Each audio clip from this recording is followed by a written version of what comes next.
పోయిన ఆదివారం మీకు ఒక వాక్య భాగాన్ని చెప్పాను. కొన్ని మాటలు చెప్పి ఆ వాక్య భాగాన్ని ముగించడం జరిగింది. మిగతా భాగాలు ఈరోజు చెప్తానని చెప్పాను.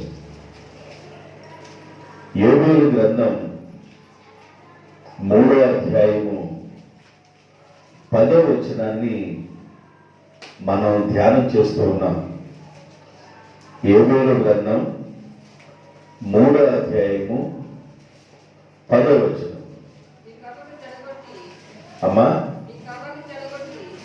అన్ని మాటలు కింద బలహీనుడు నేను బలాఢ్యుడను అనుకొనవలెను. అందరూ చెప్పండి.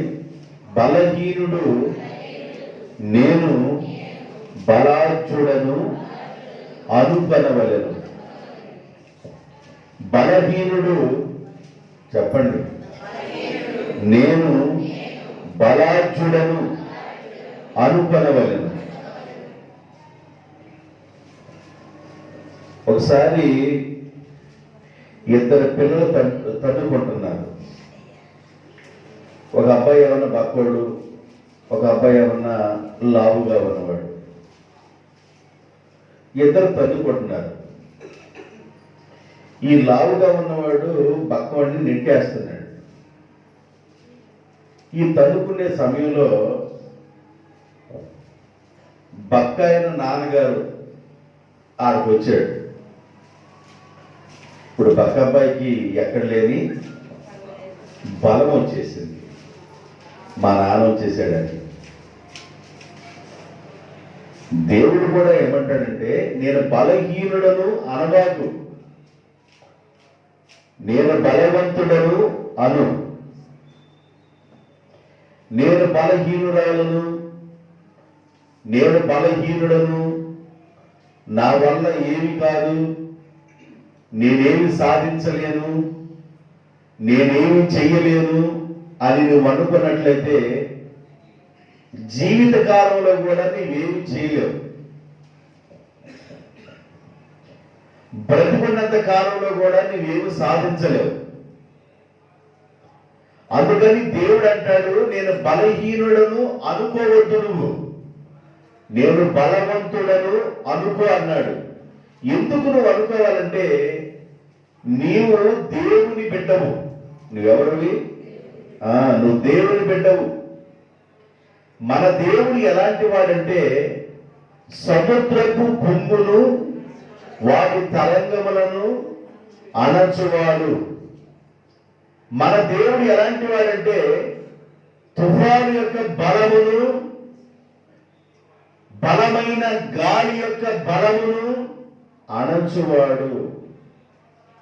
మన దేవుడు ఎలాంటి వాడంటే, కనబడుతున్న పర్వతాలు కొండలను త్రాసులో తుయ్యగలిగిన బలము కలిగిన వాడు.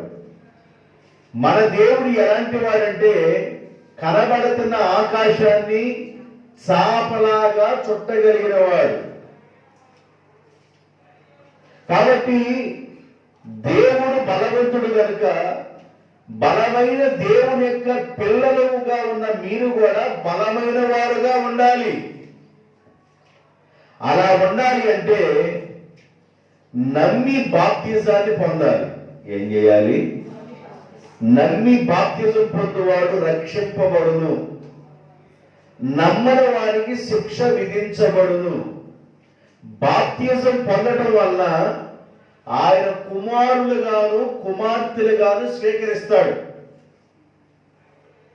బాప్తిజం పొందడం వల్ల నీవు ఆయన కుమారుడుగాను కుమార్తెగాను స్వీకరించబడతావు.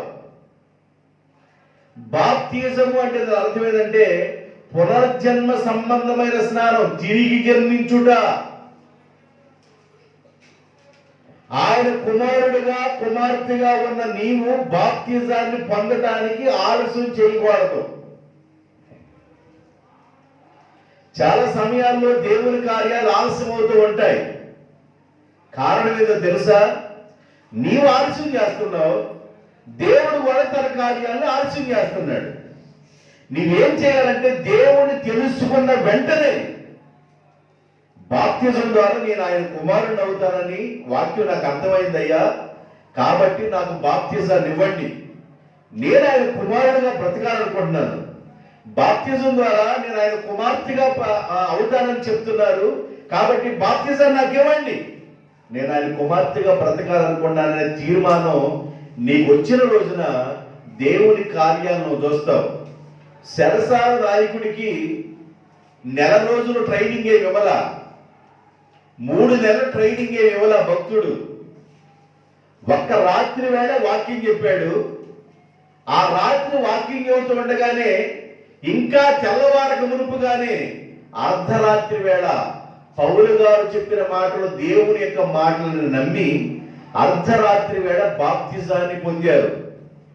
ఎందుకు బాప్తిజం పొందారంటే, శరసాల నాయకుడి యొక్క కుటుంబం ఎందుకు బాప్తిజం పొందారంటే, నేను ఆయన కుమారుడిగా ఉండాలి, నేను ఆయన కుమార్తెగా ఉండాలి.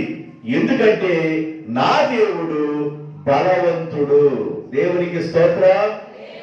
ఏం చేయాలంట? మన దేవుడు బలమైన దేవుడు కనుక మనం ఏం చేయాలంటే తల ఉంచుకొని బాప్తిజాన్ని పొందాలి. అప్పుడు ఆయన కుమారుడిగా కుమార్తెగా ఉంటావు. ఆయన కుమారుడిగా కుమార్తెగా ఉంటే ఆయనలో ఉన్న ఆస్తికి కర్తవవుతావు, ఆయనలో ఉన్న బలానికి వారసుడు అవుతావు, ఆయనలో ఉన్న సంపదకి వారసుడు అవుతావు. కాబట్టి బాప్తిజం అనేది చాలా ప్రాముఖ్యమైంది. ఈ విషయాలు గుర్తుపెట్టుకోండి. నేను బలహీనుడను అనవద్దు, నేను బలవంతుడను అని నీవు పదే పదే పలుకు. ఎందుకు పలకాలంటే మన దేవుడు బలవంతుడు. మన దేవుడు ఎవరు? బలవంతుడు. Very good. ఇంతవరకు కొన్ని విషయాలు చెప్పుకుంటూ నేను వచ్చాను. మన దేవుడు బలమైన దేవుడు, బలశాలి, బల శౌర్యము కలిగిన వాడు. ఆయన దక్షిణ హస్త బాహు చేత సాహస కార్యములు చేయగలిగిన వాడు, ఆయన అద్భుతాలు చేయగలిగిన వాడు, నీళ్లను రసంగా మార్చగలిగిన వాడు, నీటి మీద నడవగలిగిన వాడు, సింహాల నోళ్లు మూయించగలిగిన వాడు, భూమిని కంపింపజేయగలిగిన వాడు. అంత గొప్ప దేవుడిని కలుగున్న పిల్లలుగా ఉన్న మనం బలమైన వ్యక్తులు అంటున్నాడు. అయితే కొంతమంది శారీరకంగా బలహీనులు ఉంటారు. బైబిల్లో నుండి రోమిలకు రాసిన పత్రిక 6వ అధ్యాయము 19వ వచనం, 6:19, మీ శరీర బలహీనతను బట్టి మనుష్య రీతిగా మాట్లాడుచున్నారు. చాలు, మీరు శరీరములో బలహీనులుగా ఉన్నారని నేను మనిషి రీతిగా మాట్లాడుచున్నాను. కొంతమంది శారీరకంగా బలహీనులుగా ఉంటారు, ఆత్మీయ బలము లేని వారుగా ఉంటారు, ఆత్మీయ శక్తి లేని వారుగా ఉంటారు, ఆత్మలో బలము లేని వారుగా ఉంటారు. కొంతమంది శరీర బలహీనులుగా ఉంటారు, కొంతమంది దెయ్యం చేత బలహీనులుగా ఉంటారు.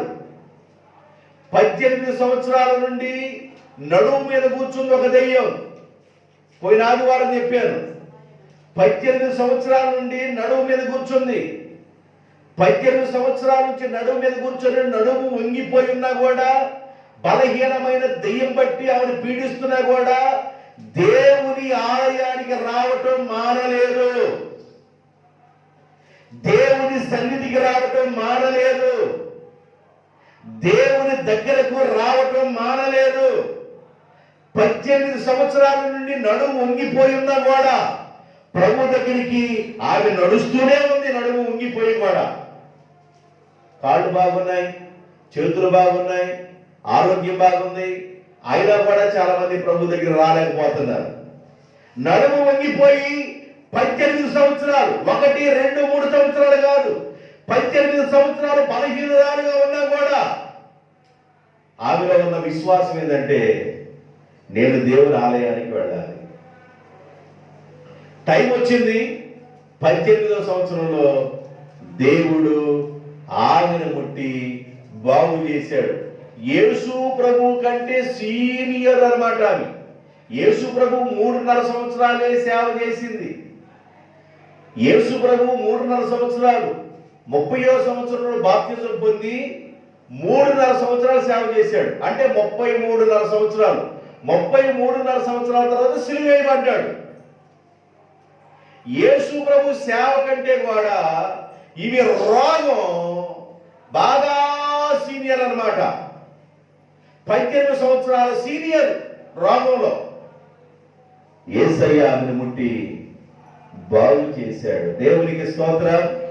కొంతమంది శరీర బలహీనులు ఉంటారు, శారీరక బలహీనులుగా ఉన్నవారు ఉంటారు. కొంతమంది దయ్యపు శక్తుల చేత బలహీనపరచబడే వాళ్ళు ఉంటారు. అయితే ఏది ఏమైనా నీవేం చెప్పాలంటే, నీ నోరు తెలిసినప్పుడు నేను బలహీనుడను కాను, నేను బలవంతుడను, ఇదే చెప్పాలి. ఎందుకంటే నీ నోట బలమైన మాటే పలకాలి. దేవునికి స్తోత్రం. నీ నోట నుండి బలహీనమైన మాట రాకూడదు. ఒక్కొక్కరు అంటారు, ఈయన మారనే మారడండి. ఎన్నన్నా చెప్పండి పాస్టర్ గారు, ఎన్నన్నా చెప్పండి, ఈయన మారనే మారడు. ఎన్నన్నా చెప్పండి, ఈయన మారనే మారడు బలహీనతల్ని. ఎన్నన్నా చెప్పండి, ఈ వ్యక్తిలో మార్పు రాదంటారు. మార్పు తీసుకొచ్చేది నువ్వేంది? ఒక మనిషిలో మార్పు తీసుకొచ్చేది మనమా? మార్పు తీసుకొచ్చేది దేవుడు. అయితే నువ్వు విశ్వాసంతో పలకాలంటే దేవుడు ఈ పని చేయడానికి ఆయన బలవంతుడు. దేవుడు ఈ కార్యాన్ని చేయడానికి ఆయన బలవంతుడు అనే విషయాన్ని నీవు పదే పదే పలుకుతూ ఉండాలి. దేవునికి స్తోత్రం. దేవుడు అద్భుతాలు చేయడానికి సమర్థుడని చెప్పాలి. దేవుడు కార్యాలు చేయడానికి సమర్థుడని చెప్పాలి. బలహీనపరచబడకూడదు, బలహీనపడకూడదు, బలహీనపడకూడదు. అబ్రహాము 100 సంవత్సరాల వయసు వచ్చింది. దేవుడు అన్నాడు పిల్లల్ని ఇస్తానన్నాడు. పిల్లల్ని ఇస్తానన్న తర్వాత చాలా లేట్ అయింది. శరీరం మృతతుల్యమైపోయింది, శరీరం మడతలు పడిపోయింది, చావటానికి శరీరం సిద్ధమైపోయింది. అయినా కూడా అబ్రహామును కదిలించి, అబ్రహాం ఏది నీ ఆస్తి అంటే, నా గొర్రెలు ఉన్నాయి, గొడ్లు ఉన్నాయి, వెండి బంగారం ఉంది, 318 మంది నా ఇంట్లో పని వాళ్ళు ఉన్నారు, పిల్లలు ఎంతమంది? దేవుడు నాకు పిల్లలు లేవబోతున్నాడు, దేవుడు నాకు పిల్లలు లేవబోతున్నాడు.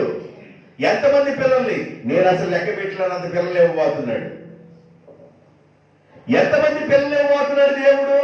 నేను లెక్క పెట్టలేనంత పిల్లలు లేవబోతున్నాడు. జనాలకి ఎట్లా ఉండింది ఈ మాట?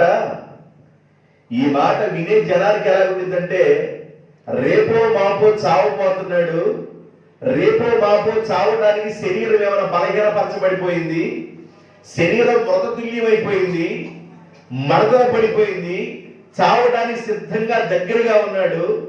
అయితే ఆకాశ నక్షత్రాల్లాగా దేవుడు నా సంతానం ఇవ్వబోతున్నాడు, ఇసుక రేణువుల్లాగా దేవుడు నా సంతానం ఇవ్వబోతున్నాడు అని జనానికి చెబుతుంటే జనానికి ఆశ్చర్యం అయిపోతుంది. కొంతమంది అబ్రహాముని పిచ్చోడు పిచ్చి పట్టింది అనుకుంటున్నారు. అబ్రహాముకి దేవుని పిచ్చి పట్టింది. దేవునికి స్తోత్రం. హల్లెలూయా. నా దేవుడు నాకు సంతానాన్ని ఇస్తాడు, నా దేవుడు నా పక్షాన అద్భుతం చేస్తాడు, నా దేవుడు నా పక్షాన మేలు చేస్తాడు. పదే పదే పదే నమ్మాడు, పదే పదే పలకాలు నీవు. దాన్ని పలికే దాన్ని ఏమన్నాడంటే రీమా అన్నాడు. రీమా, రీమా అంటే ఏంటి? సజీవమైన వాక్కు. లోగోస్ అంటే దాని అర్థం ఏంటంటే చారిత్రాత్మక పదం. అంటే చదువుకుంటాం, అబ్రహాం ఇస్సాకు గారిని, ఇస్సాకు యాకోబు గారు, యాకోబు 12 పిల్లలు ఉంటారు. ఆ తర్వాత జన అటు వెళ్ళిపోయింది, అటు వెళ్ళిన తర్వాత ఇది జరిగింది, ఆ తర్వాత ఇది వ్యవహారం. అర్థమైందా? దాన్ని లోగోస్ అన్నాడు. రీమా అంటే దాని అర్థం ఏంటంటే సజీవమైన మాట. నీ నోటి ద్వారా సజీవమైన మాట పలకాలి. ఎందుకంటే దేవుడు సజీవుడు. ఆయన మృతిని జయించాడు, దేవునికి స్తోత్రం. ఆయన బండను జయించాడు, ఆయన సమాధిని జయించాడు, ఆయన ముద్రను జయించాడు, మరణపు ముళ్ళుని విరిచివేశాడు, మరణాన్ని జయించాడు, పునరుద్ధారుడయ్యాడు. కనుక నీ నోటి ద్వారా సజీవమైన మాట పలకాలి. సజీవమైన మాట. దేవుడు ఇది చేస్తాడు, దేవుడు నా బిడ్డ పట్ల మేలు చేస్తాడు, దేవుడు నా కుటుంబం పట్ల మేలు చేస్తాడు, ఆయన మమ్మల్ని విడిచిపెట్టడు, ఆయన మమ్మల్ని అనాథలం చేయడు, ఆయన మమ్మల్ని ఒంటరి చేయడు, ఆయన మాకు సహాయం చేస్తాడని నీవు పదే పదే పలుకుతూనే ఉండాలి. ఈ మాటే ఒక రోజున అది బలమైన ఆయుధమై నీ కుటుంబానికి అది కంచిగా మార్చబడింది. దేవునికి స్తోత్రం. యోబు అదేగా ఉంది, యోబు అదేగా మాట్లాడింది. నా దేవుడు అన్యాయం చేయడు, ఒకవేళ ఏమైనా జరిగిన దేవునికి స్తోత్రం. యెహోవా ఇచ్చి యెహోవా తీసుకున్నా దేవునికి మహిమ కలుగును గాక. అయితే నా దేవుడు నా పట్ల అన్యాయం చేయడు, నా దేవుడు నా పట్ల అన్యాయం చేసేవాడు కాదు, ఆయన కనికరిస్తాడని యోబు పదే పదే చెప్పాడు, బలమైన మాటలు పలికాడు. కాబట్టి నువ్వేం చేయాలంటే బలమైన మాట నీ నోటి ద్వారా పలకాలి. నువ్వు రోగం ఉందా, దేవుడు విడిపిస్తాడు, స్వస్థపరుస్తాడు, ఏదో ఒక రకంగా దేవుడు అద్భుతం చేస్తాడు, ఏదో ఒక విధంగా దేవుడు అద్భుతం చేస్తాడు. నువ్వు పలకాలి నీ నోటి ద్వారా. ఎందుకంటే జీవము మరణము నాలుక వశం. జీవమైన రావాలన్నా నీ నాలుగు నుండే, మరణం రావాలన్నా నీ నాలుగు నుండే.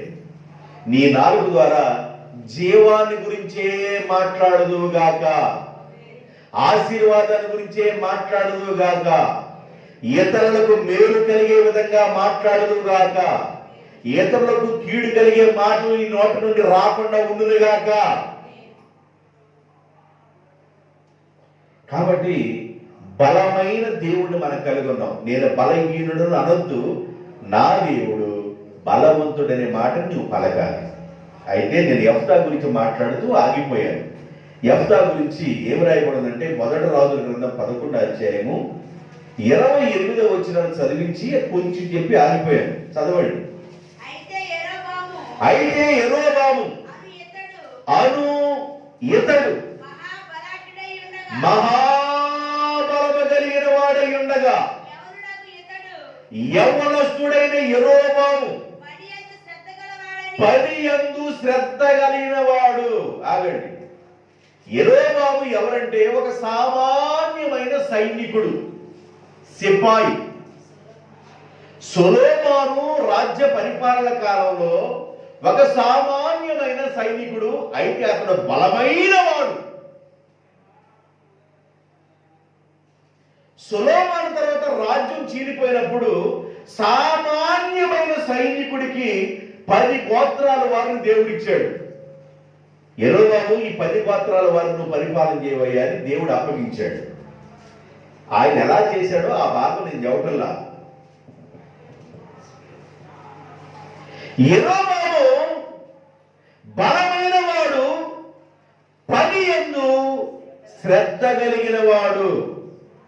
మనకి ఇవ్వబడిన పనిలో మనం శ్రద్ధ కలిగి ఉండాలి, బాధ్యత కలిగి ఉండాలి. శ్రద్ధ నిన్నేం చేసిందంటే ఆశీర్వదించింది. బైబిల్ ఏం చెబుతుంది తెలుసా? దేవుడి మాట వినేటప్పుడు కూడా అశ్రద్ధగా వినొద్దు.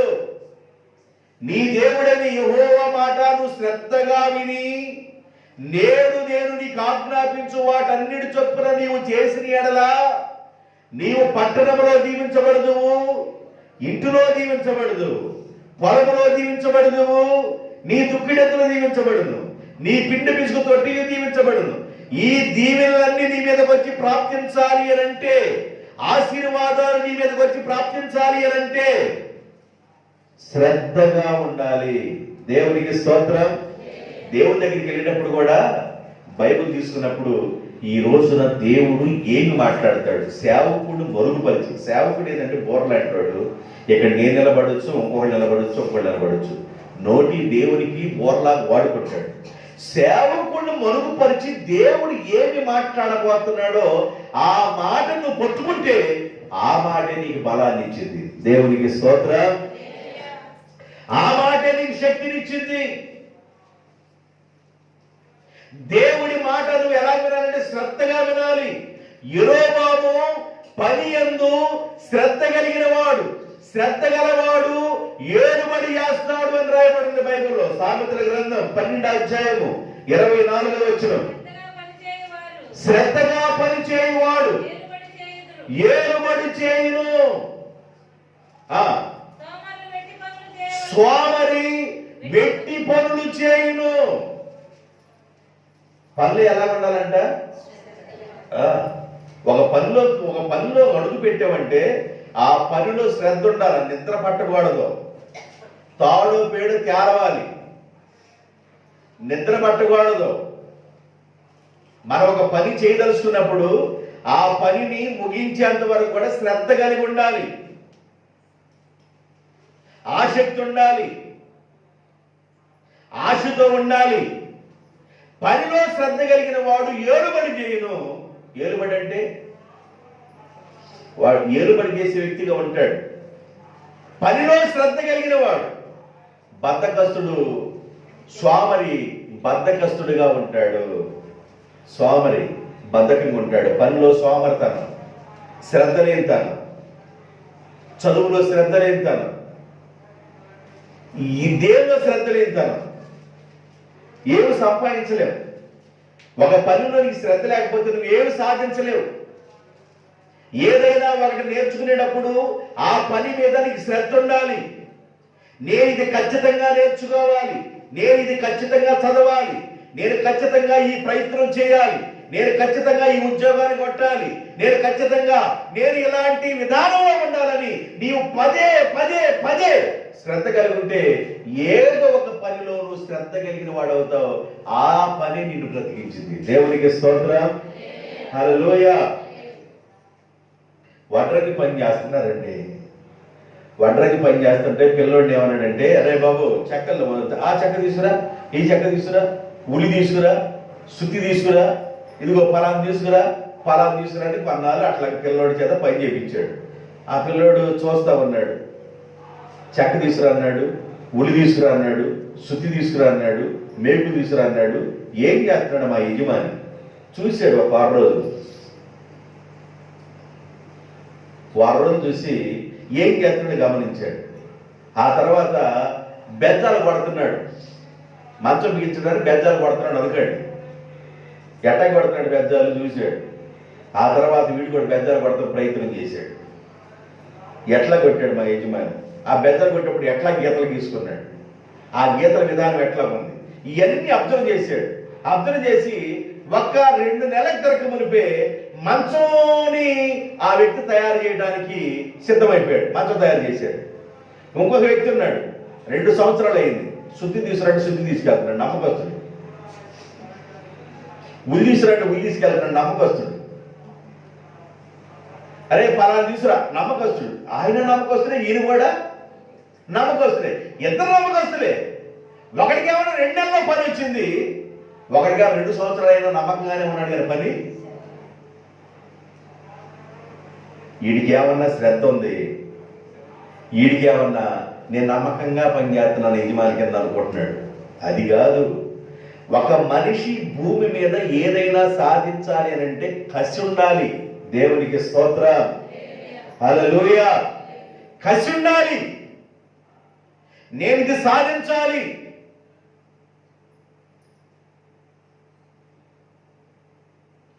ఖచ్చితంగా నేను ఇది చేయగలను. పదే పదే పలకాలండి. దేవుడు అన్నాడు, నువ్వు కాదయ్యా, నీ పక్షాన్ని నేను చేస్తాను.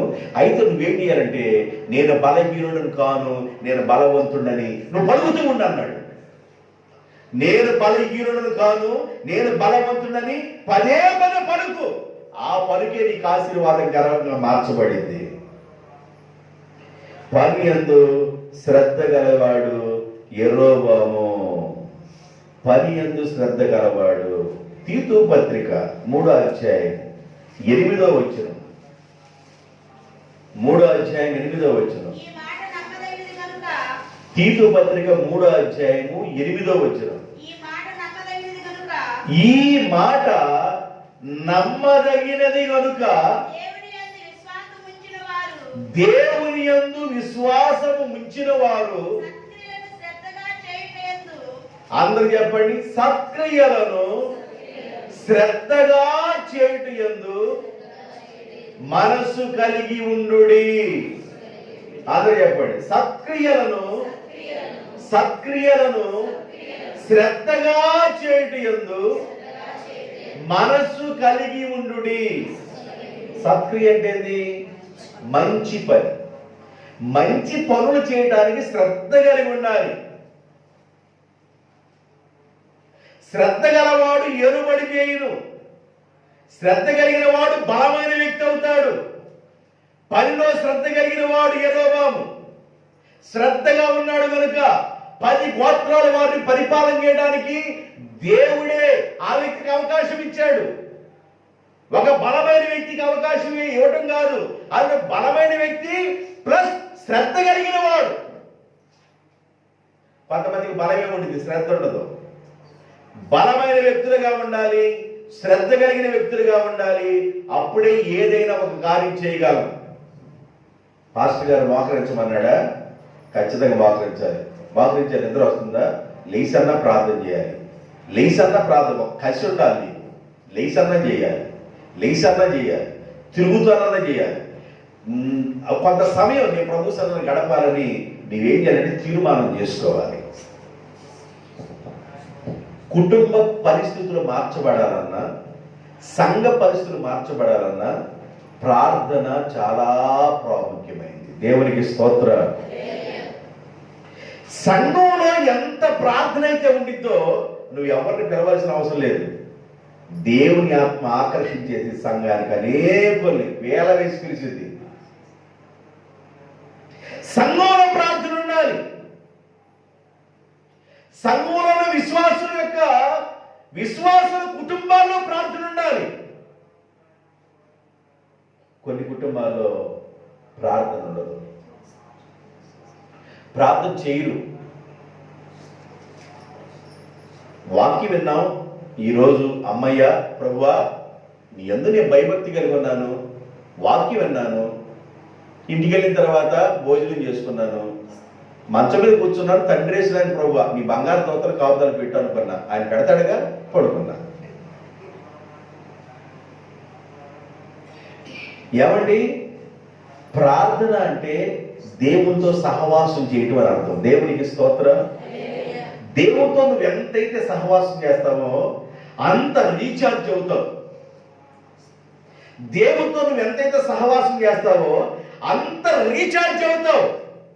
కొంతమందికి బాధలు ఉన్నప్పుడు, కష్టాలు ఉన్నప్పుడు 12 అయ్యేది తెలియదు, 1 గంట అయ్యేది తెలియదు.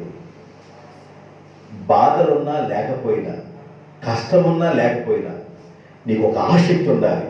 నీ కుటుంబాన్ని బట్టి, నీ బిడ్డలను బట్టి, నీ కుటుంబాన్ని బట్టి ఒక బాధ్యత ఉండాలి. ఒక బాధ్యత ఉండాలి. ఆ శ్రద్ధ ఏం చేస్తుందంటే నీ కుటుంబాన్ని వెలిగించింది. దేవునికి స్తోత్రం. హల్లెలూయా. అది వెలిగించింది. బైబిల్ ఏం చెప్తుందంటే సత్క్రియలు శ్రద్ధగా చేయడం యందు మనస్సు కలిగి ఉండండి. సత్క్రియలు మంచి పనులు చేయడం.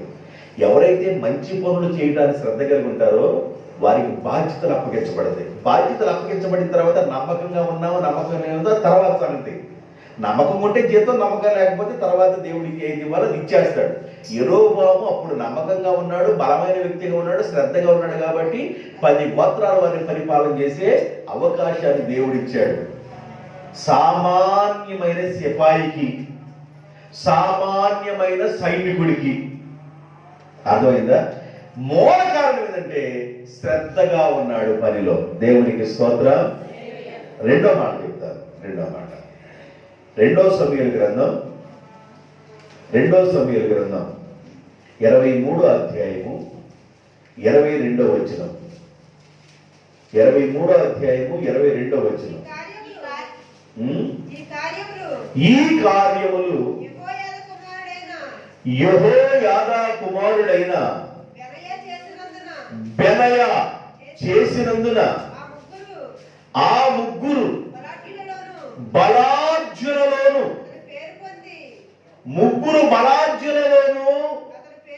బెనయా అనేవాడు పేరు పొంది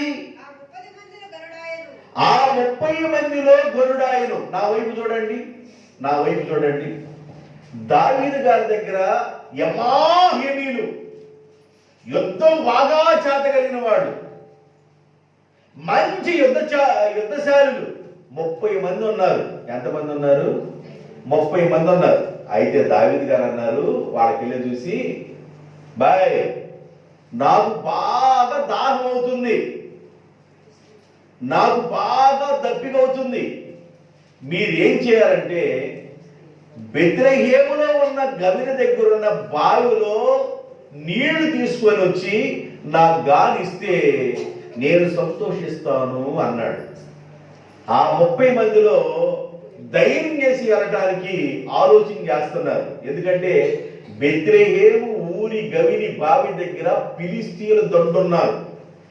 ఇప్పుడు అక్కడికి వెళ్ళి నీళ్లు తీసుకురావాలంటే ఫిలిష్తీయులను జయించి నీళ్లు తీసుకురావాలి. అక్కడికి వెళ్ళినప్పుడు ఫిలిష్తీయులను జయించవచ్చు, ఒకవేళ ఓడిపోవచ్చు, రక్తపు పొడుగు కావచ్చు. ఎంతగా యుద్ధం చేసి నీళ్లు తీసుకురావాలి. ఈ 30 మందికి చెబితే ఆ 30 మందిలో 3 లేచారు, మేము తీసుకొస్తామయ్యా నీళ్ళని. ప్రాణానికి తెగించి దావీదు గారి కోసం అవసరమైతే ప్రాణం పెడతాం, మా నాయకుడి కోసం అవసరమైతే మేము ప్రాణం పెడతాం అని ప్రాణానికి తెగించి దైవజనుడు చెప్పిన మాట, రాజు చెప్పిన మాట వాళ్ళు విని వాళ్ళు బయలుదేరారు. బయలుదేరినప్పుడు నీళ్లు తీసుకురావాలంటే ఏం చేయాలి? యుద్ధం చేయాలి ముందు. ఎవరితో? ఫిలిష్తీయులతో. ఫిలిష్తీయులు బెత్లెహేము ఊరి గవిని దగ్గర ఉన్న బావి దగ్గర ఉన్నారు. వాళ్ళతో యుద్ధం చేసి వాళ్ళని జయించిన తర్వాతే నీళ్లు తీసుకురావాలి. ప్రాణం అదే మరణముతో పోరాడినంత వరకు పోరాడి వాళ్ళని గెలిచి ఆ 3లో బెనయా అనే వ్యక్తి బాగా ధైర్యం చేసి ఆ గవిని దగ్గర ఉన్న బావిలో ఉన్న నీళ్లు తీసుకొని వచ్చి దావీదు గారికి ఇచ్చాడు. దేవునికి స్తోత్రం. బెనయా గురించి రాయబడింది. ఆ 30 మందిలో 3 తేల్చబడ్డారు. ఆ 3లో కూడా బెనయా బలార్జుడు. దేవునికి స్తోత్రం. ఆ 3లో కూడా బెనయా అనే వ్యక్తి బలమైన వాడు. దావీదు గారి కోసం అసలు ప్రాణం పెట్టడానికి వచ్చేసాడు. యుద్ధం చేయడానికి వెనక్కి వెళ్ళాలా, ఫిలిష్తీయులతో యుద్ధం చేయడానికి ధైర్యంగా ముందుకు వెళ్ళాడు. బెనయా ఒక శక్తి కలిగిన పాత్రగా ఉన్నాడు. సంఘంలో ప్రార్థించేవాడు ఉంటే సంఘానికి దీవెనండి. కుటుంబంలో ప్రార్థించేవాడు ఉంటే కుటుంబానికి దీవెన. వాక్యాన్ని విని బైబిల్ మోసుకుని వెళ్ళిపోయి ఆ తర్వాత అరమరలోనో లేకపోతే కొండ మీద మూత లేకపోతే మూత బోతులు బైబిల్ పెట్టి ఒకవేళ నువ్వు కానీ జీవించినంత కాలం యాడేసేవో సుబ్బయ్య గొంగడంటే యేసు దగ్గరే ఉన్నాను అన్నయ్య అన్నట్టుగా ఉండింది తప్ప నీవు జీవితంలో మేలు పొందలేవు. నీ లైఫ్లో చేంజ్ కలగాలంటే నీ ఒక తీర్మానంలోకి రావాలి. దేవునికి స్తోత్రం. రోషం కలగాలి, నీకు తీర్మానం కలిగిన వ్యక్తిగా నువ్వు రావాలి. బెనయా బలమైన వ్యక్తులు 30 మంది ఉన్నారు దావీదు దగ్గర. 30 మంది ఎలాంటి వాళ్ళు అంటే యుద్ధ నేర్పరులు, బాగా యుద్ధం చేయగలిగిన వాడు. దావీదే యుద్ధం బాగా చేతైన వాడు. దావీదు పక్కన ఉన్నవాడు సౌమ్యులు ఉండరు, బాగా యుద్ధం చేతైన వాడు. ఆ 30 మందిలో 3 ముందుకు వస్తే 3లో బలమైన వాడు బెనయాగా తేల్చబడ్డాడు. ఎవరండి? బెనయా. మొదటి రాజుల గ్రంథం 1వ అధ్యాయము 8వ వచనం. బెనయా ఎలాంటి వాడు? యాజకుడైన సాదోకును యెహోయాదా కుమారుడైన బెనాయాయును ప్రవక్త అయిన నాతానును షిమియును ఆ దావీదు యొక్క శూరులను అదోనియాతో కలుసుకొనక ఉండిరి. అదోనియా కుట్ర చేశాడు.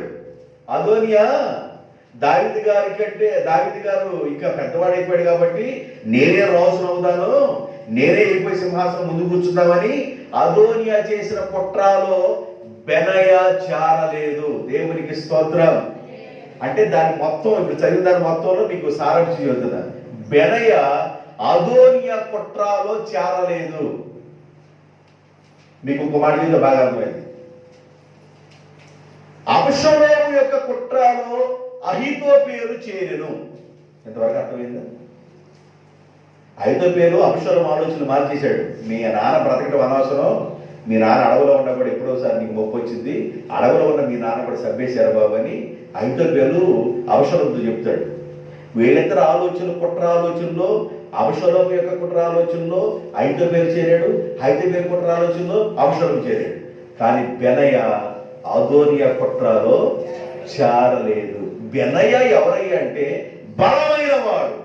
బెనయా ఎవరంటే కుట్రలో చేరకుండా దావీదు గారి బ్రతికున్నంత కాలం నమ్మకంగానే ఉన్నాడు. దేవునికి స్తోత్రం. అర్థమవుతుందండి? బ్రతికున్నంత కాలం ఒకే తాటి మీద ఉన్నాడు. బ్రతికున్నంత కాలం ఒకే పడవ మీద ఉన్నాడు. బ్రతికున్నంత కాలం ఒకే నాయకుడితో ఉన్నాడు. ఒకే నాయకుడిని వెంబడించాడు.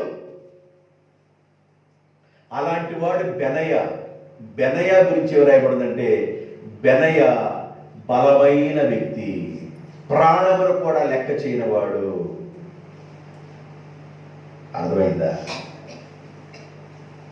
యాకోబు ప్రార్థన చేస్తూ అంటాడు 49వ అధ్యాయంలో ఆదికాండంలో 6వ వచనంలో, ఆదికాండం 49:6వ వచనంలో యాకోబు ప్రార్థన చేస్తూ ఒక మాట అంటాడు, నా ప్రాణమా.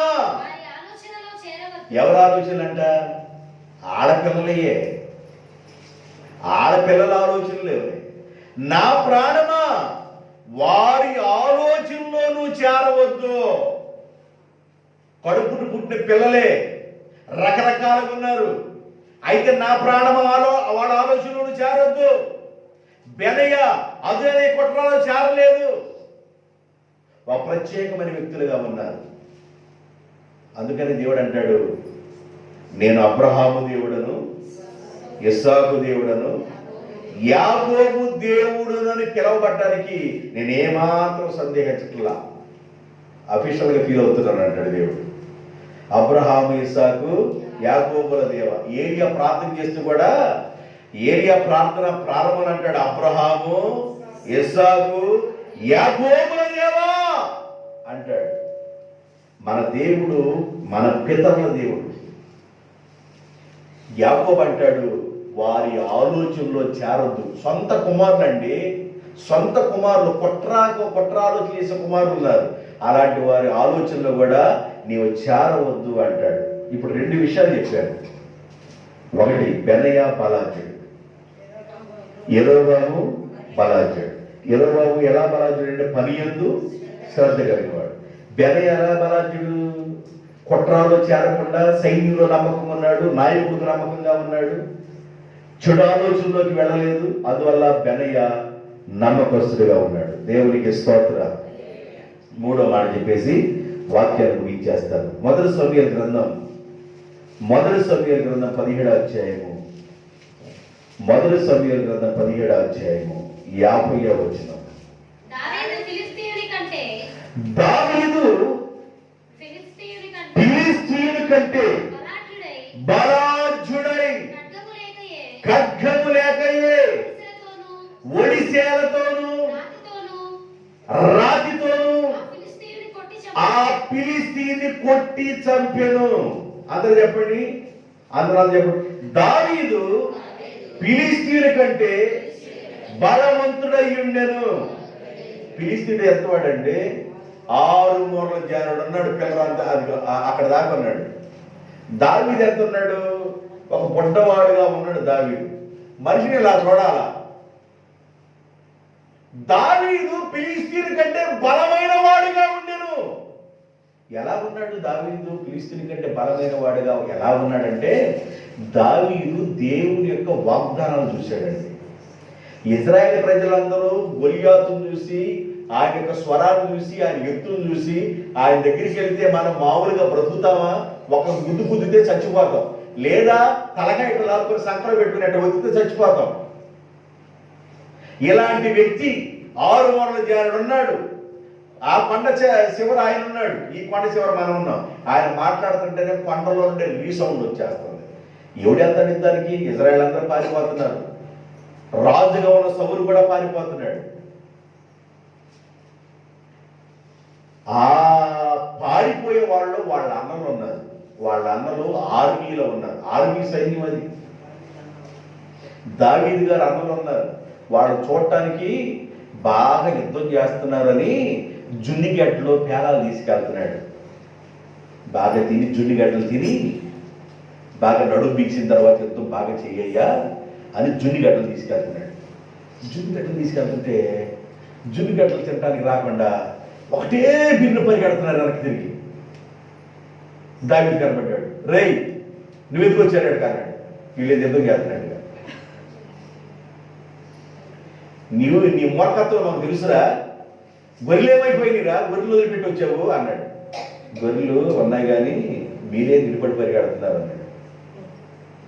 మేము పరిగెట్టేది ఎదురా, మేము మామూలుగా వెళ్తున్నాం కానీ అతను నువ్వు ఎందుకు వచ్చాడు? జున్నిగడ్డలు ఏమన్నారు, కొద్ది బలం తెచ్చుకుంటారు, మీకు బాగా యుద్ధం చేసి అలిసిపోయి ఉంటారేమోనని జున్నిగడ్డలు బాగా తిని, దెబ్బ రొట్టెలు తిని బాగా బలం తెచ్చుకుంటారని తీసుకొచ్చారన్నాడు.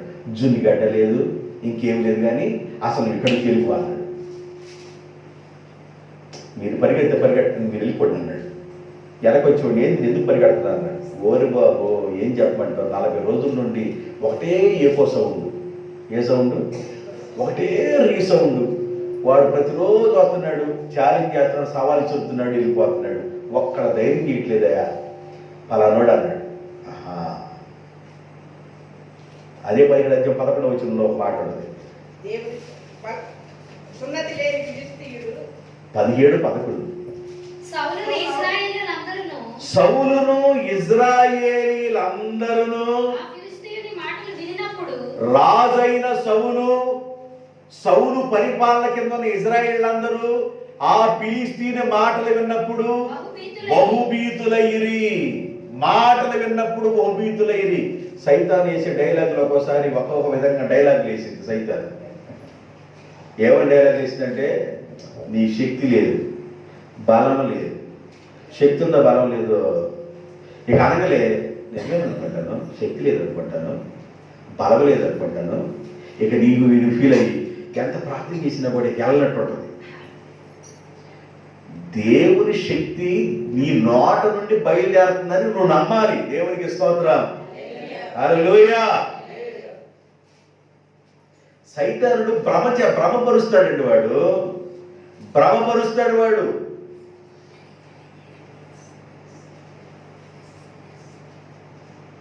వాడు ప్రొడ్యూసర్ లాంటి వాడు, నిర్మాత లాంటి వాడు అన్నమాట. భ్రమపరచడానికి దేవుని బిడ్డగా నువ్వు ఏం చెప్పాలంటే, నేను బలహీనుడను కాను, నేను నా యేసుని బట్టి బలవంతుడను. దేవునికి స్తోత్రం. అదే చెప్పాలి నువ్వు పదే.